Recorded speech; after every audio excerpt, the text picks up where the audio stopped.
दोस्तों, फिर से आपके ही चैनल बायो वर्ल्ड एजुकेशन में स्वागत है। तो पिछले लेक्चर में हमने जाना था कि एनाट्रोपस ओव्यूल क्या है। एनाट्रोपस ओव्यूल के डायग्राम से हमने जाना था कि क्या उसके पार्ट्स, जस्ट लेबलिंग हमने देखा था। तो यह लेक्चर में हम जानने वाले हैं कि ओव्यूल, एनाट्रोपस ओव्यूल के क्या पार्ट्स हैं। क्या देख रहे हैं हम एनाट्रोपस ओव्यूल के पार्ट्स में? Mainly the structure of anatropous ovule, it divides into two parts. It is the stalk and the body. Now this stalk of the ovule is called as a funicle or it is called as a funiculus. और एक structure हम लोग इसमें draw करने वाले हैं। Funicle के बीच में जो ग्रीन कलर में मैं ड्रॉ कर रही हूँ, इसको हम लोग बोलेंगे रैफी। रैफी देखते हैं क्या है। तो दिस स्टॉक, ये जो ओव्यूल की डंडी है, जो ओव्यूल के मेन बॉडी को सपोर्ट कर रही है, तो इसको हम लोग बोल रहे हैं फ्यूनिकल और it is called as a funiculus. And this funiculus it remains attached with the ovary wall through the fertile tissue, and this fertile tissue is a placenta. So this funiculus, it remains attached with the ovary wall. और ovary wall से जो attachment है, ये किसके through होने वाला है? Through the placenta. And placenta, it is a fertile tissue. अब फ्यूनिकल का फंक्शन भी जान लेते हैं। This funicle it supports the body of an ovule. Ovule की जो बॉडी है, इसको सपोर्ट करने के लिए ये फ्यूनिकल काम करता है। उसके बाद हम आते हैं एनाट्रोपस ओव्यूल के बॉडी की तरफ आते हैं। बॉडी और फ्यूनिकल, इसके बीच में एक पॉइंट देख रहे हैं आप, जहां पर अटैचमेंट हुआ है बॉडी और फ्यूनिकल। यहां पर जो अटैचमेंट पॉइंट है, उसको क्या बोलने वाले हैं? हीलम। तो देखते हैं, hilum it is a site where stalk and body get attached. जहां पर फ्यूनिकल और ओव्यूल की बॉडी अटैच होती है, उस पॉइंट को, उस साइट को हम लोग क्या बोलने वाले हैं? हीलम। और एक लेबल आता है रैफी। What is रैफी? कुछ सीड में, सीड मैच्योरेशन होने के बाद फ्यूनिकल डीजनरेट होता है, लेकिन कुछ सीड में मैच्योरेशन होने के बाद भी फ्यूनिकल प्रेजेंट होता है। It persistent for life time of the seed, and now this funicle, it is called as a raphe. So raphe, it is the funicle which is present in the mature seed. So it is about the stalk. Stalk को हम लोग क्या बोल रहे हैं? Funicle, और it is called as a funiculus. Funiculus कहाँ पर अटैच है? ओवरी वॉल से अटैच है through the fertile tissue, and it is called as a placenta. फिर हमने देखा कि फंक्शन क्या है फ्यूनिकल का। तो फ्यूनिकल ओव्यूल कि बॉडी को क्या करती है? सपोर्ट करती है। और जहां पर बॉडी और फ्यूनिकल अटैच्ड है, वो पॉइंट को हम लोग क्या कर रहे हैं? हीलम। सो दूसरे पार्ट को हम लोग देखते हैं अभी, body. At the tip of the funicle, funicle यहां पर एंड हो रहा है, तो फ्यूनिकल के टिप पर जो ओवल सोलन पार्ट हमें दिख रहा है, तो उसको हम लोग क्या बोलने वाले हैं? Body. So body it is A Solan part. और ये सोलन पार्ट का लोकेशन क्या है? It is present at the tip of the stock, that is the funicle. Funicle के टर्मिनल पॉइंट पर, टिप पर जो सोलन पार्ट है, उसको हम लोग बोल रहे हैं body. Body further consist of different parts. First part हम लोग देख रहे हैं, डायग्राम में आप देख सकते हैं चलाजा, जिसके बारे में हम लोग डिटेल जानेंगे। चलाजा के बाद हम लेबल देख रहे हैं nucellus. The third part, it is the integuments, इसके बारे में हम लोग डिटेल पढ़ने वाले हैं। The another part, it is the embryo sac. लेकिन एम्ब्रियो सैक में भी आप देख रहे हैं कि एम्ब्रियो सैक में 3 डिफरेंट टाइप्स के सेल्स है। एंटीपोडल सेल्स है, सेकेंडरी न्यूक्लियस है और एग एपरेटस है। एग एपरेटस में भी 2 टाइप्स के सेल है, एग सेल और सिनर्जिड, जो हम डिटेल बाद में पढ़ने वाले हैं। एम्ब्रियो सैक के बाद जो लेबल हमें दिख रहा है, इट इज अ माइक्रोपाइल। तो बहुत सारे पार्ट्स बॉडी में हम लोग देख रहे हैं कि चलाजा है, न्यूसेलस है, इंटेगुमेंट्स है, एम्ब्रियो सैक है और माइक्रोपाइल है, जिसको हम अभी डिटेल में पढ़ने वाले हैं। तो आइए पढ़ते हैं chalaza. What is chalaza? My question to you is whether the chalaza is a basal or terminal part। बता सकते हो कि चलाजा बेसल पार्ट है ओव्यूल का या फिर टर्मिनल पार्ट है? हम लोग शायद गेस कर रहे हैं कि चलाजा हमें ऊपर दिख रहा है तो टर्मिनल पार्ट है, और माइक्रोपाइल हमें नीचे दिख रहा है, डाउनवर्डली डायरेक्टेड है, तो वह बेसल पार्ट हो सकता है। लेकिन रिमेंबर करते हैं कि ऑर्थोट्रोपस ओव्यूल जो जनरल स्ट्रक्चर था प्लांट में ओव्यूल का, उसको हमने एंजियोस्पर्म में इन्वर्ट किया है, which is the characteristic.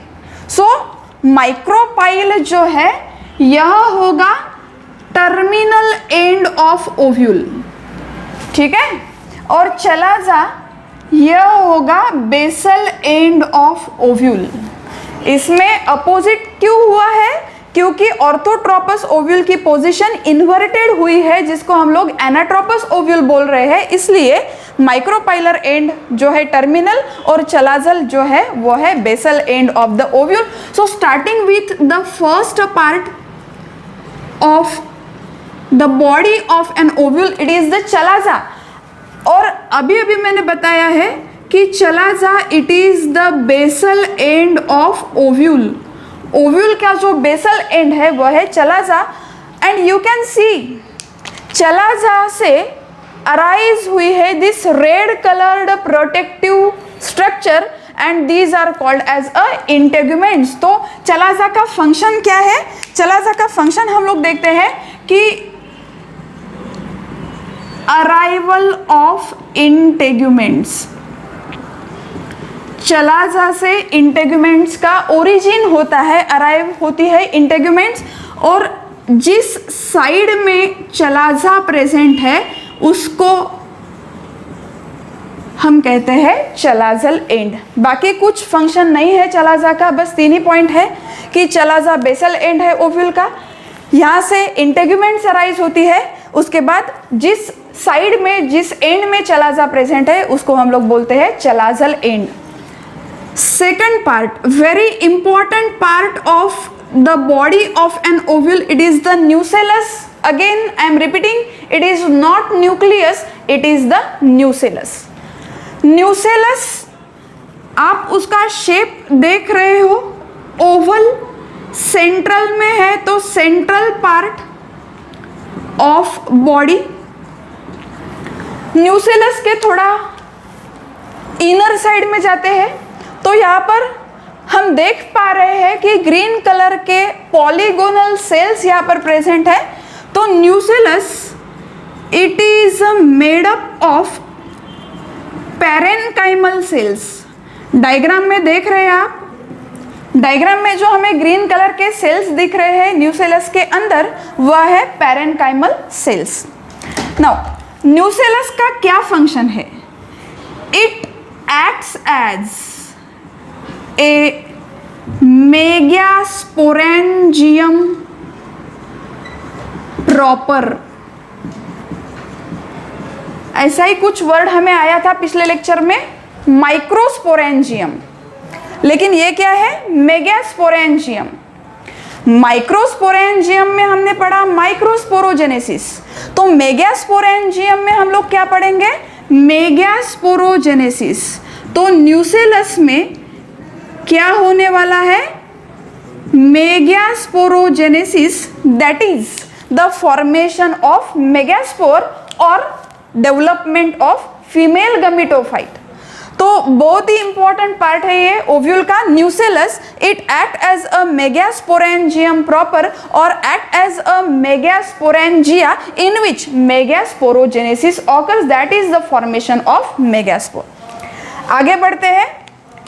Nucellus के माइक्रोपाइलर एंड के तरफ देख सकते हैं, जिस साइड में माइक्रोपाइल है तो माइक्रोपाइलर एंड के तरफ हमें एक और ओवल स्ट्रक्चर देखने को मिल रहा है, तो उसको भी जान लेते हैं। At micropylar and this oval structure is called as embryo sac. Embryo sac, इसको हम लोग 3rd नंबर लेवल करते हैं, एम्ब्रियो सैक। और एम्ब्रियो सैक में अब क्या क्या है वो देखते हैं। एम्ब्रियो सैक में 3 टाइप्स के सेल आप डायग्राम में देख पा रहे हैं। चलाजल एंड की तरफ 3 सेल्स है, these are the antipodal cells. आप लोग सेंटर में भी कुछ सेल्स देख रहे हैं, उसको हम लोग बोल रहे हैं सेकेंडरी न्यूक्लियस। फिर माइक्रोपाइलर एंड की तरफ भी 3 सेल हम देख रहे हैं, इसको कलेक्टिवली हम देख पा रहे हैं डायग्राम में, एग एपरेटस है। और साइड के जो 2 सेल्स है वह है सिनर्जिड्स और सेंट्रल सेल है एग सेल। तो देखते हैं इसको। So embryo sac it consist of antipodal cells. These antipodal cells, these are towards the chalazal end और इसका कुछ स्पेशल फंक्शन नहीं है। These are accessory cells, these are accessory cells। उसके बाद सेंटर में जो है वह है secondary nucleus. Secondary antipodal cells they are haploid, secondary nucleus they are diploid. इसके बारे में डिटेल हम बाद में जानने वाले हैं। और 3rd type of structure it is egg apparatus. और एग एपरेटस में फिर से इसको डिवाइड करते हैं lateral cells, these lateral cells, these are called synergids and another central cell, इसको हम लोग बोल रहे हैं egg cell। इसको भी डिटेल जान लेते हैं। Are you getting my point? Repeat करती हूँ। चलाजा आपने जाना, न्यूसेलस की तरफ आइए। न्यूसेलस क्या है? जो ओवल सेंट्रल पार्ट है बॉडी का, उसको हम लोग न्यूसेलस बोल रहे हैं। न्यूसेलस का कंपोजिशन हम देख रहे हैं कि ग्रीन कलर के जो पॉलीगोनल सेल्स आप यहाँ देख रहे हैं वह है पेरेन्काइमल सेल्स। उसके बाद माइक्रोपाइलर एंड की तरफ हम एक ओवल स्ट्रक्चर देख रहे हैं न्यूसेलस में ही, उसको हम लोग एम्ब्रियो सैक बोल रहे हैं। और न्यूसेलस का फंक्शन जो देखा हमने, it act as a megasporangium, जिसमें क्या होने वाला है? Megasporogenesis, that is the formation of megaspore. फिर बाद में हम डिटेल देख रहे हैं एम्ब्रियो सैक के बारे में। एम्ब्रियो सैक में 3 स्ट्रक्चर्स हम देख पा रहे हैं डायग्राम में, which is the antipodal sales haploid, secondary nucleus is diploid and egg apparatus it is the haploid structure। Antipodal cells chalazal end की तरफ है और इसका कुछ स्पेशलाइज फंक्शन नहीं है, तो these are the accessory cells. Secondary nucleus के बारे में अभी हम थोड़ी देर में जानेंगे डिटेल। एग एपरेटस फिर से 2 पार्ट में हमने डिवाइड किया है। लैटरल सेल्स जो है, ये 2 जो साइड में प्रेजेंट है, इसको हम लोग बोल रहे हैं सिनर्जिड्स, इसका भी फंक्शन हम देखने वाले हैं जल्दी ही।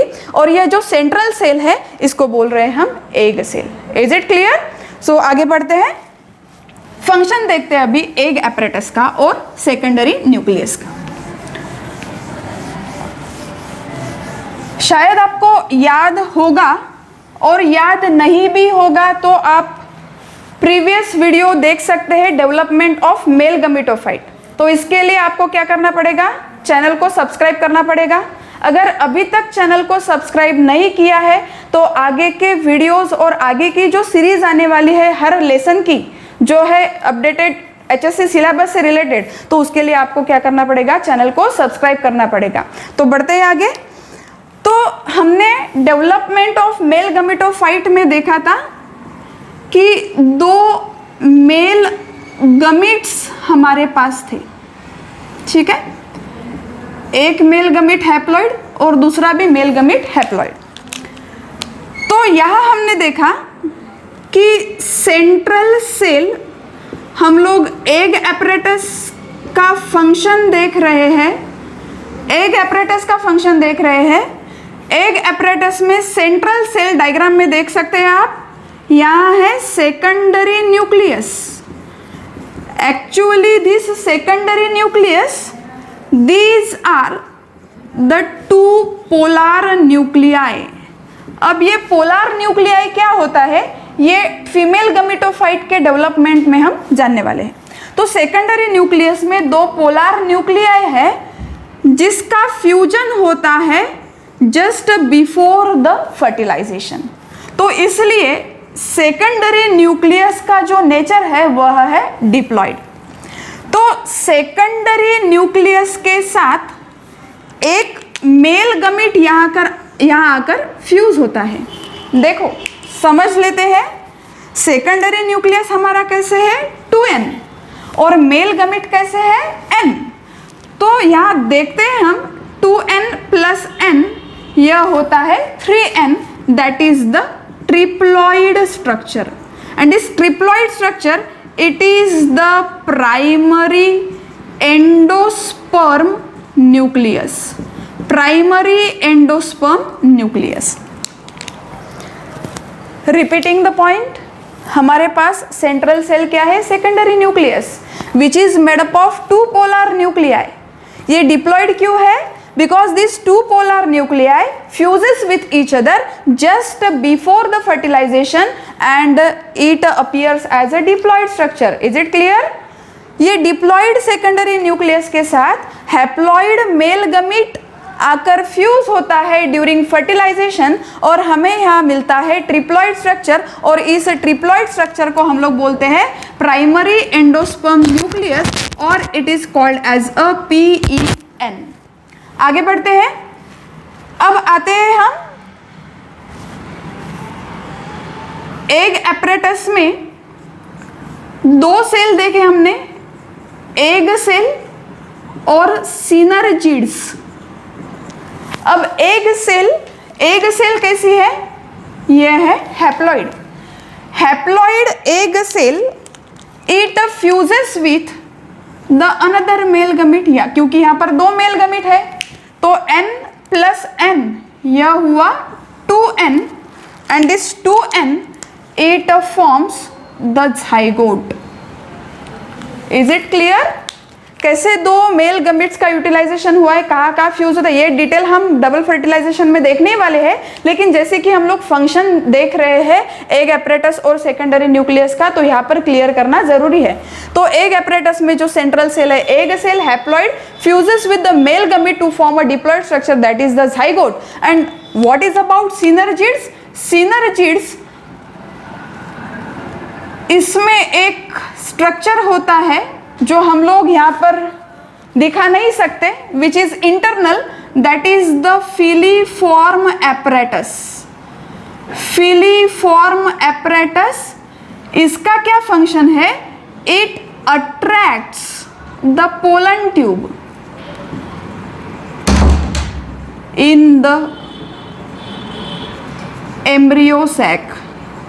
एम्ब्रियो सैक के अंदर पोलन ट्यूब की जो एंट्री होने वाली है, अट्रैक्शन होने वाला है, it occurs through the filiform apparatus of the synergids. Is it clear? Topic थोड़ा कॉम्प्लिकेटेड है, होप सो आप समझ रहे होंगे। अगर कुछ डिफिकल्टीज है आपको तो आप कमेंट बॉक्स में या फिर ईमेल आईडी पर आपकी क्वेरीज या फिर डाउट्स पोस्ट कर सकते हैं। तो देखते हैं आगे वाला part. So it is all about the embryo sac and the nucellus. फिर आगे बढ़ते हैं कि डायग्राम में आप देख पा रहे हैं कि रेड कलर की जो कवरिंग्स है जो न्यूसेलस के प्रोटेक्शन में है, तो उसको हम लोग बोल रहे हैं इंटेग्यूमेंट्स।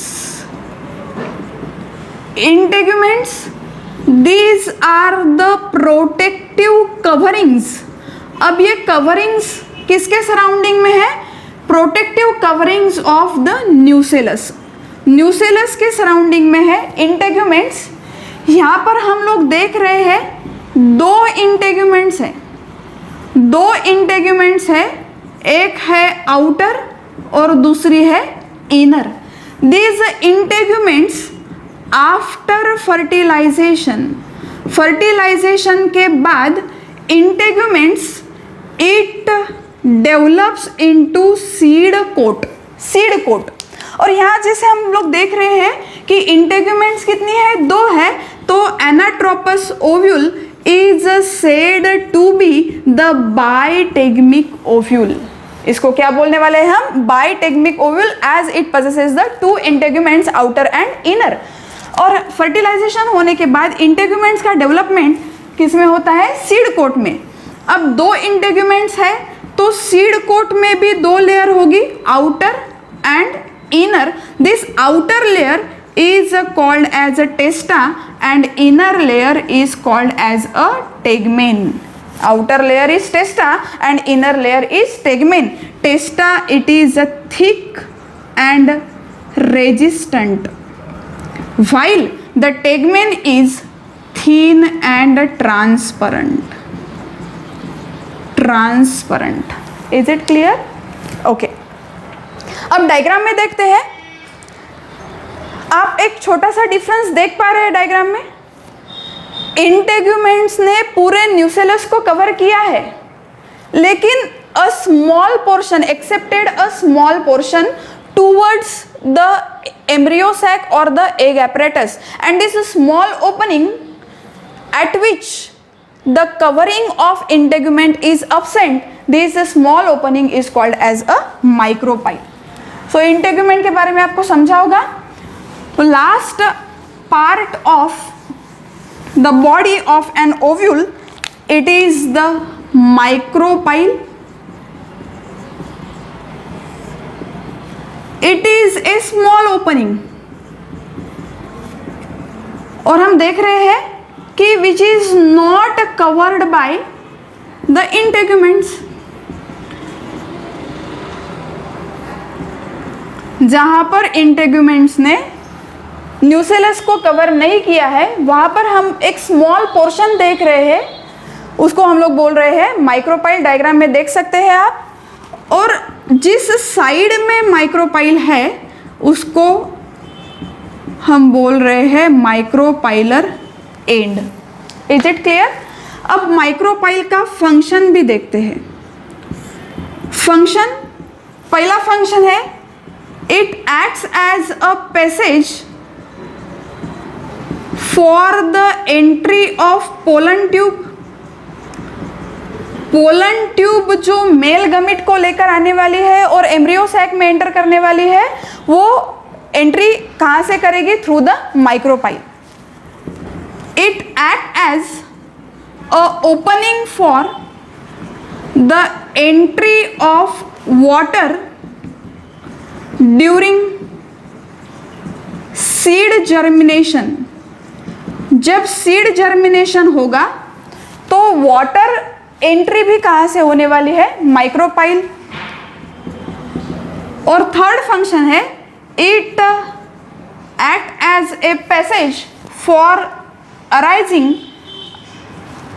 अराइजेस द रूट और shoot during seed germination. So root का जो अराइवल होने वाला है सीड जर्मिनेशन के दौरान, तो वह भी कहां से होने वाला है? Through the micropyle. So these are all about the structure of anatropous ovule. Anatropous ovule में हमने देखा, डायग्राम में देखते हैं फिर से एक बार, 2 मिनट में मैं रिपीट कर रही हूं। एनाट्रोपस ओव्यूल हमने जाना कि जहां पर माइक्रोपाइल इज डाउनवर्डली डायरेक्टेड और जिसका एक्सिस बेंट है, उसको हम लोग बोल रहे हैं एनाट्रोपस ओव्यूल। एनाट्रोपस ओव्यूल में बेसिकली हमने दो पार्ट्स देखे हैं। स्टॉक को हमने बोला है फ्यूनिकल, और it is called as a funiculus. This a funiculus it attach with the fertile tissue, attach with the ovary wall through the placenta. Seed maturation होने के बाद भी अगर फ्यूनिकल सीड में प्रेजेंट है तो फ्यूनिकल को हम लोग क्या बोलने वाले? रेफी। यह जो बल्की पार्ट है ओव्यूल का, इसको बॉडी हमने जाना है। बॉडी और फ्यूनिकल जहाँ पर अटैच है उसको हम लोग बोलेंगे हीलम। बॉडी में हमने देखा चलाजा, न्यूसेलस, इंटेग्यूमेंट, उसके बाद एम्ब्रियो सैक और माइक्रोपाइल। चलाजा बेसल एंड है ओव्यूल का। चलाजा से इंटेग्यूमेंट अराइज हो रही है। इंटेग्यूमेंट न्यूसेलस की प्रोटेक्टिव कवरिंग है। दो इंटेग्यूमेंट है तो एनाट्रोपस ओव्यूल जो है बाइटेगमिक कहा जाता है। दो integument, outer and inner. Integument fertilization के बाद क्या बनती है? Seed coat. Outer seed coat is testa and inner is tegmen. Then nucellus, the bulky part, central part, it is a nucellus. It is composed of the parenchymal cell और nucellus it act as a megasporangium proper, जहाँ पर क्या होने वाला है? Megasporogenesis, that is the formation of megaspore. Nucellus के दूसरे and में, that is the micropylar end की तरफ एम्ब्रियो सैक प्रेजेंट है। एम्ब्रियो सैक में 3 टाइप्स की सेल्स हमने देखी। Antipodal cells to the chalazal end, central जो है secondary nucleus which is a diploid. Antipodal cells are haploid and egg apparatus it is also haploid, right? So through the towards the micropylar end egg apparatus is present. egg apparatus में हमने देखा कि 2 lateral cells है जो है synergids और central cell है egg cell। इसका function भी हमने देखा कि एक मेल गमीट आकर फ्यूज होगा egg cell से to form a diploid zygote और दूसरा मेल गमीट फ्यूज होने वाला है सेकेंडरी न्यूक्लियस को which forms the triploid structure, that is the primary endosperm nucleus। और लास्ट में हमने देखा कि माइक्रोपाइल क्या है, तो चलाजल एंड के अपोजिट में जहां पर इंटेग्यूमेंट ने न्यूसेलस को कवर नहीं किया है, जो छोटा सा पोर्शन है, ओपनिंग है, उसको हमने बोला है माइक्रोपाइल। माइक्रोपाइल जिस एंड में प्रेजेंट है उसको हमने कहा है माइक्रोपाइलर एंड, और ये उसके हमने अभी फंक्शन जाने हैं। तो होप सो आपको ये टॉपिक समझ में आया होगा। और कुछ भी डाउट्स अगर है, प्रॉब्लम्स है, तो आप हमें मेल करने वाले हैं, कमेंट बॉक्स में प्लेस करने वाले आपके डाउट्स। और फिर से एक बार बताना चाहेंगे कि चैनल अगर सब्सक्राइब नहीं किया है तो please like, share and subscribe the channel. Thank you so much.